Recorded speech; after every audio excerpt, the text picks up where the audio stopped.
কখনো কি আপনি গভীর সমুদ্রের নিচ থেকে আসা এমন একটি শব্দ কল্পনা করেছেন যা এতটাই শক্তিশালী যে পৃথিবীর হাজার কিলোমিটার দূরেও ধরা পড়ে? 1997 সালে এমনই একটি রেকর্ড করা হয়েছিল মার্কিন যুক্তরাষ্ট্রের নোয়া। সেই শব্দটির নাম দ্য ব্লব। এটি ছিল কোনো সমুদ্র দৈত্যর গর্জন নাকি শুধু বরফেরই ফাটল? আজ আমরা জানব সেই রহস্য। 1997 সালের গ্রীষ্মে প্রশান্ত মহাসাগরের দক্ষিণে স্থাপন করা হাইড্রোফোনের মাধ্যমে একটি অদ্ভুত শব্দ ধরা পড়ে।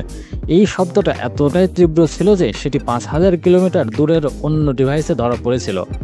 শব্দটিতে এত কম ফ্রিকোয়েন্সি ছিল যে মানুষ তা শুনতে পারে না, কিন্তু যন্ত্রটা স্পষ্টভাবেই ধরতে পারে। দ্য ব্লব শব্দটি খুবই ছোট সময়ের জন্য ছিল, মাত্র কয়েক সেকেন্ডের জন্য, কিন্তু তার তীব্রতা ছিল অনেক ভয়ঙ্কর। বিশ্লেষণ করে দেখা যায় এটি অনেকটা জীবন্ত প্রাণীর তৈরির শব্দের মতো। কিন্তু এত জোরে কোনো প্রাণী কি শব্দ করতে পারে?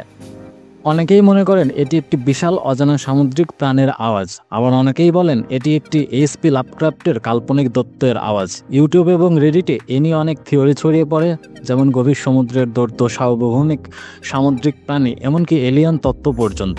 নোয়াহের বিজ্ঞানীরা পরে জানান এটি সম্ভবত একটি আইসকক, অর্থাৎ বরফ ভাঙ্গনের আওয়াজ। দক্ষিণ মহাসাগরের বরফের বিশাল টুকরো যখন ফেটে বা ভেঙে পড়ে তখন এমন শব্দ তৈরি হতে পারে।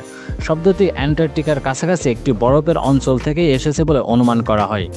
যদিও আইসককের ব্যাখ্যা অনেকটাই বাস্তবসম্মত, তবুও দ্য ব্লবের অস্বাভাবিক ধরন অনেক বিজ্ঞানীকেই সন্দেহে ফেলেছে। শব্দটি অন্যান্য আইসককের সাথে পুরোপুরি মেলে না। অনেকেই মনে করেন হয়তো সেটি সত্যিই ছিল কোনো প্রাণীর আওয়াজ যাকে আমরা আজও চিনি না। পৃথিবীর সমুদ্রের 80% এখনও আমরা অনাবিষ্কৃত রয়েছে। যতটা গভীরে যাচ্ছে ততটাই বেরিয়ে আসছে নতুন নতুন তথ্য। হয়তো আগামী দশকে আমরা জানব দ্য ব্লবের আসল রহস্য কী ছিল।